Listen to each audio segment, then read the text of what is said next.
नमस्कार, news plus के इस खास कार्यक्रम में आपका स्वागत है। आज बात करेंगे एक ऐसे जटिल विषय पर जिसके बारे में आपने कभी ना कभी जरूर सुना होगा, किंतु बहुत कम लोगों ने उसे समझा होगा। जी हाँ, हम बात कर रहे हैं उपनयन संस्कार की। आदिकाल से लेकर आज तक हिंदू धर्म में यज्ञोपवीत धारण करना अति आवश्यक माना गया है। आज आधुनिकता के दौर में अब लोग अपने संस्कार को ही भूलते जा रहे हैं और इसी को पुनर्जीवन देने के लिए अब ब्राह्मण समाज आगे आया है और हिंदू समाज को उपनयन संस्कार के लिए जागरूक कर रहा है। ब्राह्मण सभा ने कुल्लू जिला के भुंतर में एक सामूहिक उपनयन संस्कार का आयोजन किया, जिसमें दर्जनों युवाओं ने जनेऊ धारण कर एक नवजीवन की शुरुआत की। आइए आज जानते हैं कि ये उपनयन संस्कार आखिर होता क्या है। उपनयन संस्कार के बहाने आज उन 16 संस्कारों के बारे में भी जानते हैं जिनके बगैर मानव जीवन अधूरा है। आप यकीन मानिए, जिस भी व्यक्ति के संस्कार सही से हुए हैं वे अपने जीवन में किसी भी लक्ष्य को हासिल कर सकता है। हिंदू धर्म में कुल 16 प्रमुख संस्कार होते हैं जिन्हें षोडश संस्कार भी कहा जाता है। ये संस्कार व्यक्ति के जीवन के विभिन्न महत्वपूर्ण चरणों को चिन्हित करते हैं और उनके आध्यात्मिक और सामाजिक विकास में महत्वपूर्ण भूमिका निभाते हैं। इसमें सबसे पहला संस्कार है गर्भधारण संस्कार। गर्भ धारण करने के लिए माता पिता को अपने बच्चे का सही समय पर जन्म हो उसे गर्भधारण संस्कार कहा जाता है। दूसरा संस्कार आता है पुंसवन संस्कार। गर्भधारण के तीसरे महीने में यह संस्कार किया जाता है। यह संस्कार गर्भस्थ शिशु की रक्षा और उसकी उत्तम वृद्धि के लिए किया जाता है। तीसरा होता है सीमंतोन्नयन संस्कार, जिसे गर्भधारण के 7वें महीने में किया जाता है, जो गर्भवती महिला और शिशु की सुरक्षा और शुभकामनाओं के लिए किया जाता है। चौथा संस्कार आता है जातकर्म संस्कार।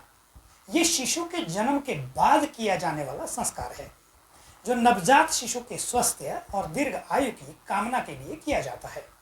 पांचवा है नामकरण संस्कार या सूर्य संस्कार, जिसे जन्म के 11वें दिन किया जाता है।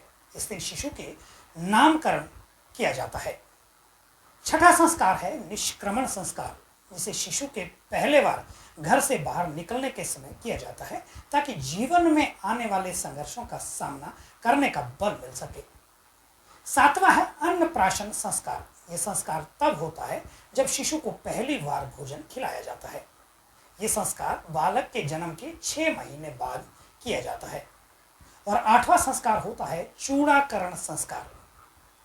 शिशु के पहली बार केश काटने का संस्कार, जिसे मुंडन संस्कार भी कहते हैं। फिर आता है कर्णवेद संस्कार, जिसमें शिशु के कान छिदवाए जाते हैं।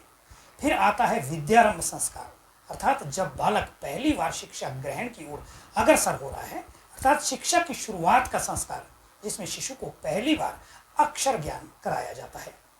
फिर आता है उपनयन संस्कार, अर्थात यज्ञोपवीत धारण करने का संस्कार, जो विद्यार्थी जीवन की शुरुआत का प्रतीक भी माना जाता है। फिर आता है वेदारंभ संस्कार, जिसमें इसे वेदों के अध्ययन की शुरुआत का संस्कार भी कहा जाता है। फिर होता है केशांत संस्कार, अर्थात किशोरावस्था में प्रवेश करने का संस्कार।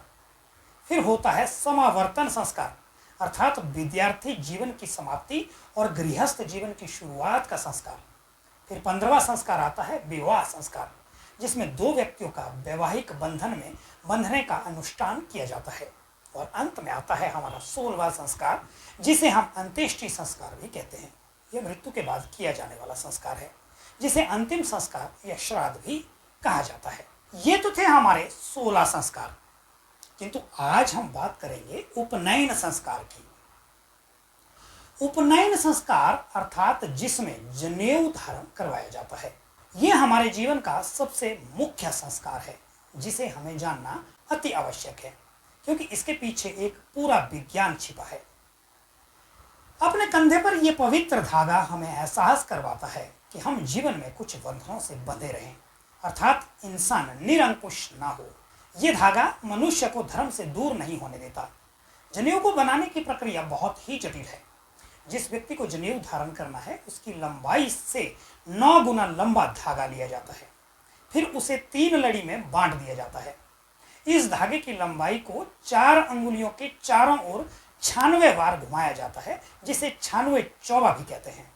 अर्थात 96 चक्कर एक ही धागे से लगाए जाते हैं। अर्थात हमारे शरीर पर जो जनेऊ है वह 96 देवताओं की स्थापना का प्रतीक है। फिर एक जटिल विधि से घुटने और हाथों की मदद से 9 चक्कर के साथ जनेऊ में ब्रह्म ग्रंथि, विष्णु ग्रंथि तथा रुद्र ग्रंथि लगाई जाती है। भले ही आज बाजार में कई तरह के रंग बिरंगे जनेऊ उपलब्ध है, किंतु खुद के नाप में बना जनेऊ ही श्रेष्ठ माना जाता है।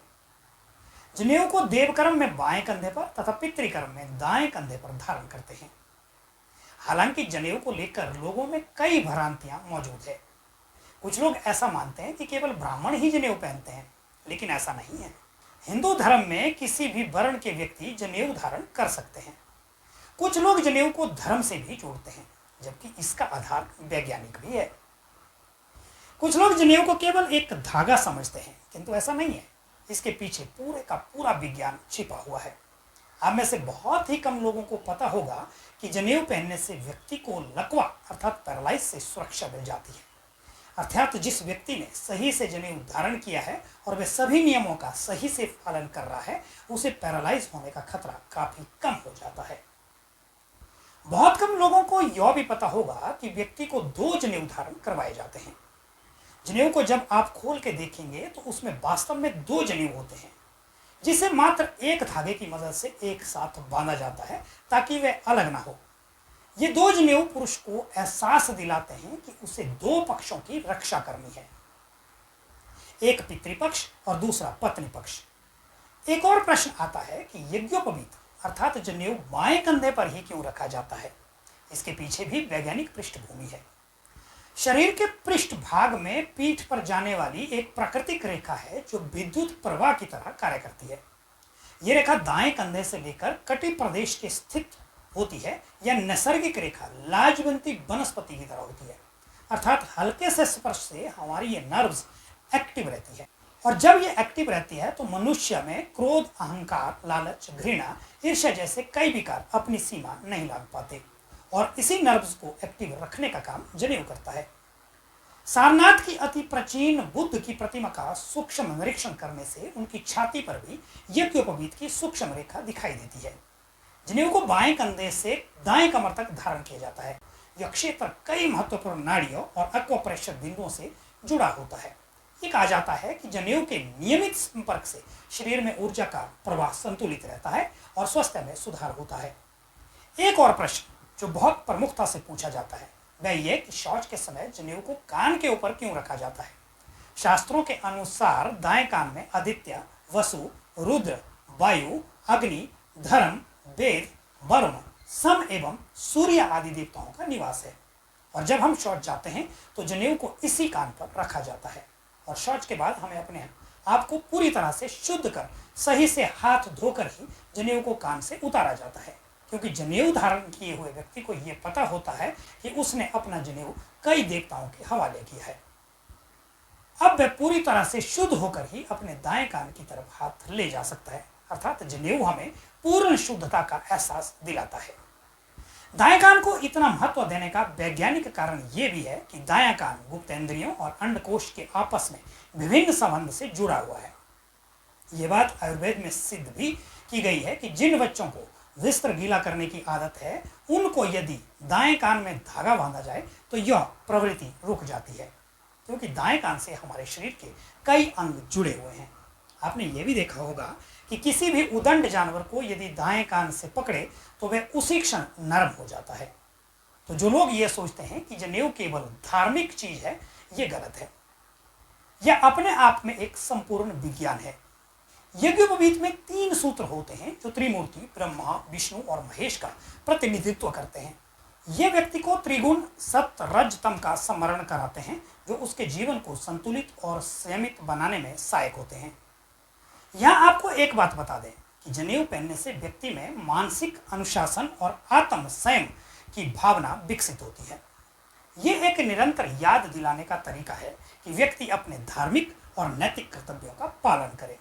ये व्यक्ति को ध्यान केंद्रित करने और मानसिक शांति प्राप्त करने में मदद करता है।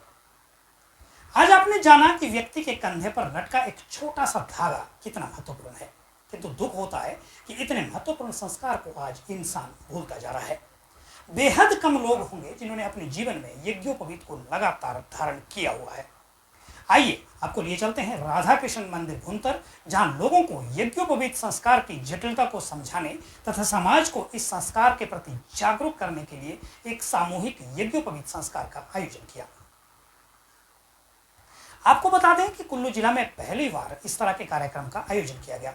पिछले कई वर्षों से समाज को जागरूक करने तथा ब्राह्मण समाज को एकजुट करने के लिए दिन रात एक कर रहे मनमोहन गौतम इस कार्यक्रम के सूत्रधार हैं। पूरे प्रदेश में जो हमारे कर्मकांड के जो विभागाध्यक्ष उनसे आग्रह किया है कि सनातन संस्कृति को आज के परिवेश के मुताबिक कैसे समाज अपना सकता है, कहाँ हमें इसमें अमेंड करने की जरूरत है जिससे कि शास्त्र का भी हरास न हो, हम प्रयास कर रहे हैं। जैसे यज्ञोपवीत की बात है, यज्ञोपवीत जो है हर व्यक्ति के लिए अनिवार्य इसलिए है, ये हमें आभास दिलाता है कि हम धर्म से जुड़े हुए हैं और जो नेव के धागे हैं वो हमें याद दिलाते हैं कि हमें पितृ ऋण अदा करना है, हमें ऋषि ऋण अदा करना है, हमें देव ऋण अदा करना है, हमें ब्रह्मा विष्णु महेश जो हमारी सुप्रीम एंटिटी है उनका जो है धर्म और अध्यात्म के प्रति जो ऋण है उसको हमें वो ऋण करना है। इन सब के लिए हमारा आपस में मंथन चिंतन होता है।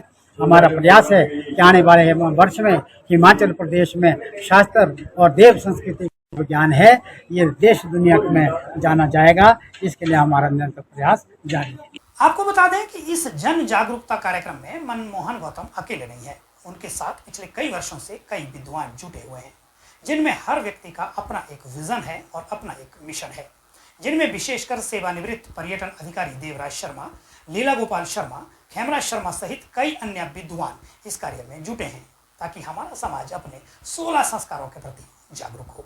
आज का कार्यक्रम जो है ये कुल्लू जिला ब्राह्मण जन कल्याण की ओर से और ब्राह्मण सभा हिमाचल प्रदेश के सानिध्य से जो है ये उपलक्ष्य में आज उपनयन संस्कार जो ये यज्ञोपवीत संस्कार जो है किया गया, इसका एक बहुत बड़ा जो है श्रेय यो कहूँगा हमारे प्रदेशाध्यक्ष व हमारे जिलाध्यक्ष व हमारे संपूर्ण कार्यकारिणी के जो यहाँ पे विराजमान है सबों के सिर पे, और विशेष करके मैं धन्यवाद करूँगा जो आज हम जो है राधा कृष्ण मंदिर के जो है बाबा जी जो यहाँ पे उपस्थित हैं, इनके सानिध्य से जो हमने इस स्थान पे जो ये कार्यक्रम उपनयन संस्कार का किया, हम इनका हार्दिक धन्यवाद भी करेंगे। ब्राह्मण सभा ने जो यह यज्ञोपवीत संस्कार करा करके और हमारी भारतीय संस्कृति के संरक्षण का जो कार्य किया है ये बहुत उत्तम है, और ऐसे कार्यों से हमारी भारतीय संस्कृति की गरिमा बढ़ती है, क्योंकि कहा गया कि ब्राह्मणोस्य मुखमासीत बाहु राजन्यः कृता। ब्राह्मण जो है मुख है, और इस मुख के अंदर जैसा आपके अंदर पदार्थ जाएगा वो पूरे शरीर को तुष्ट पुष्ट करेगा। तो यह ब्राह्मण हमारा समाज का मुख्य अंग है, मुखिया है, और मुखिया जैसा खाएगा पिएगा, जैसा उसको संस्कार रहेंगे, वो चारों वर्णों पर उसका प्रभाव रहेगा। इसलिए ये हमारे संस्कार की महत्ता ब्राह्मण समाज के द्वारा ही हमारा चारों वर्णों की सुरक्षा है, और चारों वर्ण हमारे संरक्षित ब्राह्मण समाज से ही है, क्योंकि जीवन मरण का जो भी कार्य है बिना ब्राह्मण समाज के हो नहीं सकता है। और जब हमारा ब्राह्मण समाज अपनी जगह तटस्थ रहेगा और अपनी गरिमा और गौरव को समझ करके कार्य करेगा और संस्कारित होगा, तो निश्चित रूप से हमारे भारतवर्ष की जो संस्कृति है वो सुरक्षित रहेगी। जैसे मुख के द्वारा भोजन जाने पर पूरा शरीर, कोई भी अंग, सारे अंग जो है पुष्ट रहते हैं, उसी प्रकार से ब्राह्मण यदि हमारा पूर्ण रूप से संस्कारवान रहेगा तो हम पूरी संस्कृति की रक्षा कर सकते हैं। हमें सामर्थ्य भगवान ने दिया है, और जब भी ब्राह्मण का काम है दान करना, दान देना, तप करना, तप कराना, वैदिक कार्य करना, वैदिक कार्य कराना। और इसीलिए तप बल रामायण में भी गोस्वामी जी लिखते हैं कि तप बल विप्र सदा बरियारा। तप के बल पर ही ब्राह्मण सबसे वरिष्ठ माना गया है और बलवान माना गया है। बड़े बड़े राजाओं को, बड़े बड़े अहंकारियों को ब्राह्मणों ने अपने श्राप से नष्ट कर दिया। उसकी सुरक्षा के लिए है, और इसने धार्मिक पर्यटन से जुड़ा हुआ है। की चर्चा हमारे मुख्यमंत्री हिमाचल प्रदेश से भी हुई है, मुख्य सचिव हिमाचल प्रदेश से भी हुई है, जो कुछ ही समय में इसका एक नेतृत्व करेंगे, और जिलाधीश कुल्लू से भी हुई है। इसको हम पर्यटन के साथ भी जोड़ेंगे, धार्मिक पर्यटन से। अभी जब आपने एक बात कही हमारे प्रदेशाध्यक्ष महोदय से कि भाई ब्राह्मणों का जो मानदेय है मंदिरों में है, ये पहले हमें मंदिरों और इसको जो आमदनी को बढ़ाना पड़ेगा, उनका जीर्णोद्धार करना पड़ेगा। ये अपने धार्मिक पर्यटन में एक विस्तृत कार्यक्रम हम सरकार के ध्यान में ला रहे हैं। बहुत जल्दी हमारा एक डेपुटेशन जो है हिमाचल सरकार से बात करेगा। हमारी जो ब्राह्मण सभा ने आज एक अद्भुत कार्य किया है, सनातन धर्म को ऊंचा उठाने के लिए और हर वर्ण के लोगों के लिए जो हमारा संस्कार होते हैं, जिसको हम 16 प्रकार के संस्कार कहते हैं, हम उनसे विहीन हो चुके हैं। ब्राह्मण, वैश्य, क्षत्रिय और शूद्र सभी जो है अपने कर्मों से हीन हो रहे हैं। कारण क्या है कि षोडश संस्कार पूर्ण नहीं है। संस्कार के हीन होने के कारण हम जो है अपने सनातन को समझ नहीं पा रहे हैं, और इस सनातन से हमारे धर्म की रक्षा होती है और सदा हर जाति अपने धर्म का पालन करेगी। उपनयन संस्कार हमारा 14वां संस्कार होता है, उसके उपरांत विवाह संस्कार होता है, तब उपरांत अंत्येष्टि कर्म होता है। उपनयन संस्कार में जो नव तंतु का जो जनेऊ गुरु लोग जो है कुमारों को प्रदान करते हैं, उनमें नव देवताओं का सामूहिक बल समावेश किया जाता है, तब वो उपनयन करते हैं। और यज्ञों पे भी एक पॉजिटिव एनर्जी लेकर हर हमारे शरीर पर धर्म की वाक्य बोलता रहता है।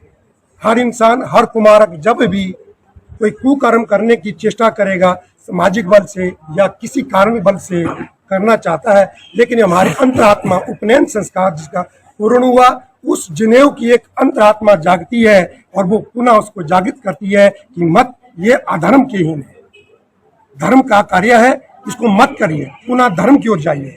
हमारी अंतरात्मा बोलती है कि धर्म करो। धर्म क्या है वो हमें ये उपनयन संस्कार। पहली बार जो यहाँ जो कार्यक्रम हुआ है, एक सराहनीय कार्यक्रम हुआ है।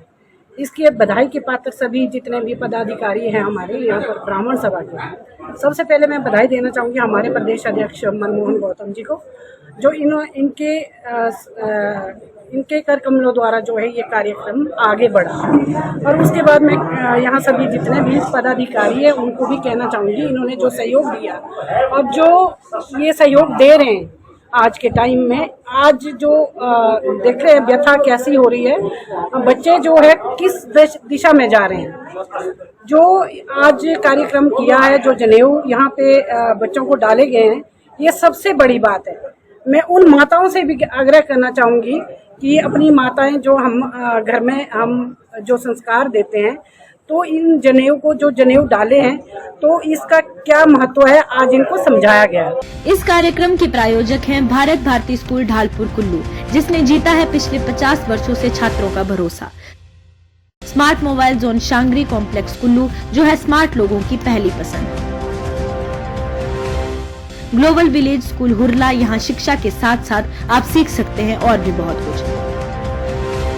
नारायणा अकेडमी कुल्लू, जहां होता है आपके भविष्य का बेहतरीन निर्माण। तमन्ना फैशन, आपके फैशन का सच्चा साथी। और विजन इंडिया फाउंडेशन, आओ मिलकर भारत को समृद्ध राष्ट्र बनाएं।